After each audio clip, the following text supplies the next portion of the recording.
Hi, my name's Penny. Welcome to my channel. Today I'm going to do a tag video because I haven't done one of those in a while. So I'm going to do the Library 411 tag, which was created by Jashana, and I will link her original video down below. I think she created this tag during her library love-a-thon, and I was intending to do it around then because I love libraries too, but somehow I didn't get around to it till now. Anyway, there's lots of prompts, so let's just get into talking about books. Information Desk, a book that has... Information Desk, a book that was helpful to you for any reason. For this, I really have to include Nonviolent Communication and Language of Compassion by Marshall B. Rosenberg. This is a book that I think everybody should read, and I think the world would be an incredibly different place if people took the ideas from this book to heart and applied them. It basically describes some techniques for communicating better, what it is that you need from other people, and helping to better understand what it is that they need, even if they're not communicating it very well. Number 2, The Return Bin. What are 2 books that you read and immediately wanted to return? I mean, to be honest, I try to return my books as quickly as possible because I figure there might be somebody else out there wanting to read them, especially if I loved them. I want somebody else to enjoy them as well. But if we're talking about books that I didn't like, I think there are 2 clear winners when I looked through my list of books. The first one is Kushiel's Dart, which I don't even know the author.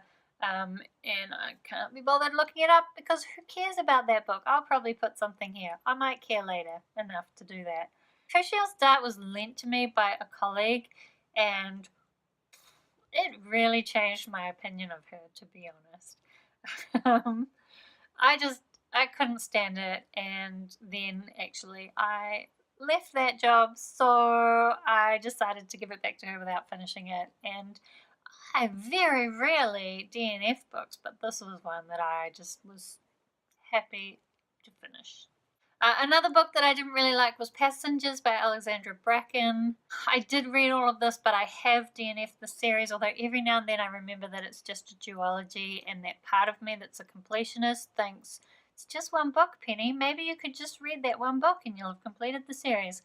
But so far, I've remembered that I didn't like the book, and so I haven't been tempted. I just, in general, hated the main character. She was so annoying and pointless, and the romance was ridiculous, and it was annoying because the time travel concept was pretty good, but the story was very annoying, and the writing, oh, yuck. Not for me, anyway. So number 3, the hold section. What is your most anticipated release? And that would have to be Vengeful, which is going to be the sequel to Vicious by V.E. Schwab, coming out, I think, in September.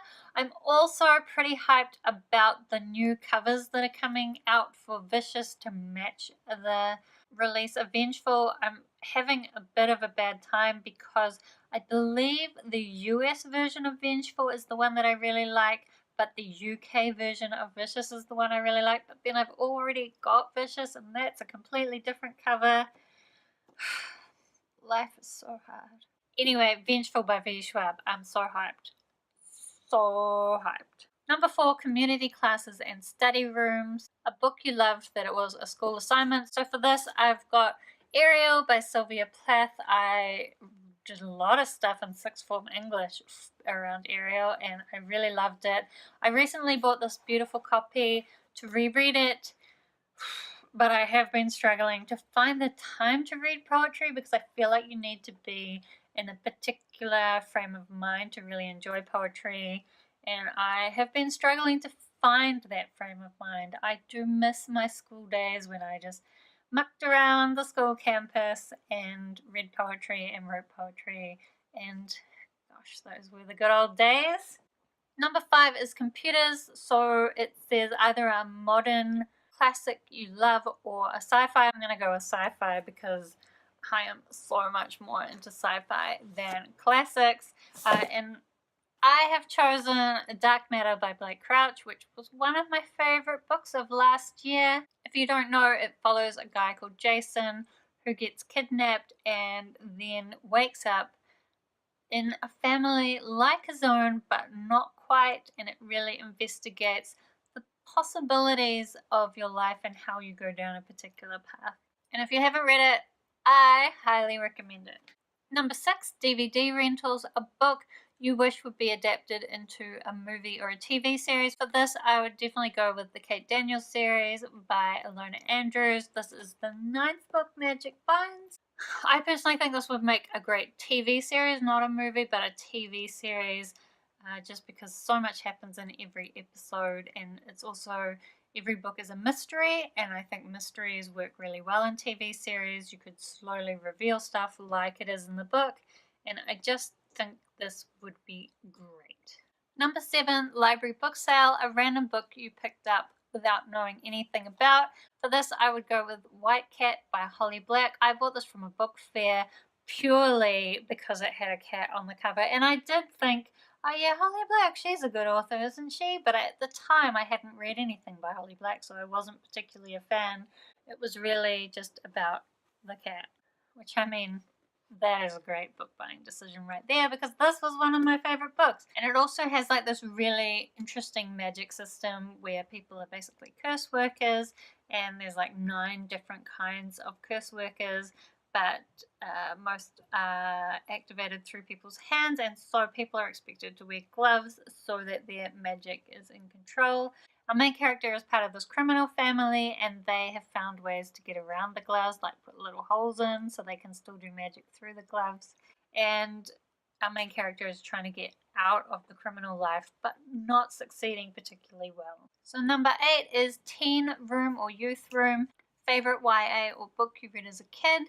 I decided to go for this one for one that I think would be really good in like a youth room at a library.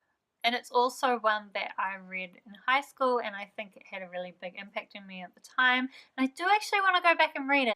And that is Dicey's Song by Cynthia Voigt. And there was actually a whole series. This basically follows these children whose mother has some kind of mental health issues, and she ends up leaving them in a car and going off who knows where, and the children have to survive on their own while they travel across the country to try and get to their grandmother's house. And Dicey's Song is the sequel, which talks about the oldest daughter, and kind of now that they are at their grandmother's house and they're going back to school, she has to adapt to this new life, which is completely different from their trip across the country where she was pretty much responsible for her siblings. Honestly, the more I think about the series, the more I think I really need to go back and reread it, because I loved the whole series. Number 9, Museum Tickets, a book that made you feel more cultured upon completing it. Honestly, I'm not a very cultured person, but I guess one that I would go with would maybe be Frankenstein by Mary Shelley. I read this along with some other fantasy classics like Dracula back a while ago when I did a fantasy Coursera about early science fiction and fantasy books. And when I read Frankenstein, I just think, especially the stuff reading from the monster's perspective, he is just such an interesting character. While there were some of these classics that I really did not enjoy, this was one that I think has lasted quite well. And now, of course, when people talk about Frankenstein, I'm like in the know because I've read it. Number 10, Overdrive / Hoopla. So for those of you who don't know, a lot of libraries let you take out books on an app on your phone, and you can just read endless ebooks for free without ever leaving your home. This is possibly one of the best features that libraries have, in my opinion. So for this, it's an audiobook that you love. Audiobooks is hard to think about. I haven't read that many of them, although you can get them through Overdrive too, so I have been reading some. Probably my favorite audiobook that I have listened to would be the audiobook for The Name of the Wind. I have the physical book here, but I recently reread the whole series by listening to the audiobooks, which is like a lot of hours, like 70 hours or something ridiculous like that.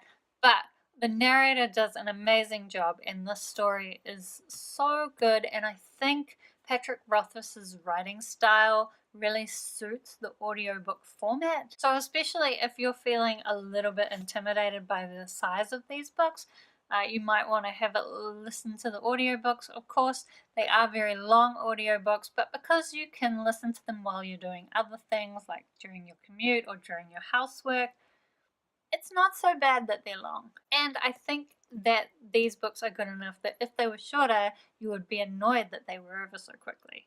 Number 11, Request to Purchase, a lesser known book that you wish more people knew about and read.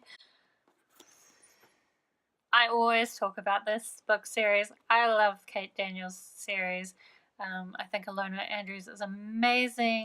And I know that some people know about this series, but I do not see enough people talking about it. Please read this series. Please, please, please. Number 12, Librarians, a character who's always helping people.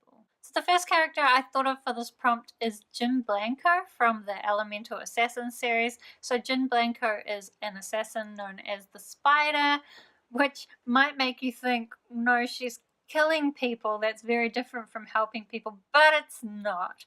Jin Blanco is definitely a very charitable assassin, and throughout the series she keeps kind of gathering people to her and kind of protecting them and like bringing people into her kind of protective care. So even though yes, she does kill a lot of people, primarily now it's only done to protect the people that she cares about, and I think that it's done really well. Often kind of I think people try to mix this assassin with being a good person and it doesn't quite come off, but I think the series has done it pretty well.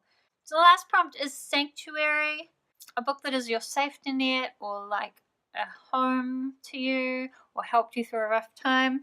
And to be honest, I struggle with this one a bit because that's not really how I read books or why I read books. I read books more to think about things in a different way or gain new perspectives and new ideas. And of course, reading books can be really comforting and enjoyable, but because it's the new ideas part that I really like about books, I don't often come back to the same ones all the time. However, I had to pick something for this prompt, so I decided to pick Invictus by Ryan Graudin, primarily because I did find the crew on the spaceship, not a spaceship, it's a travel ship, kind of a spaceship, but it travels through time. What is one of those called? I don't know, a time ship? But the crew in here, they travel through time and they're a little bit criminal in that they go back and they steal artifacts from the past just before they're about to be lost and then bring them back to the future to make a whole bunch of money.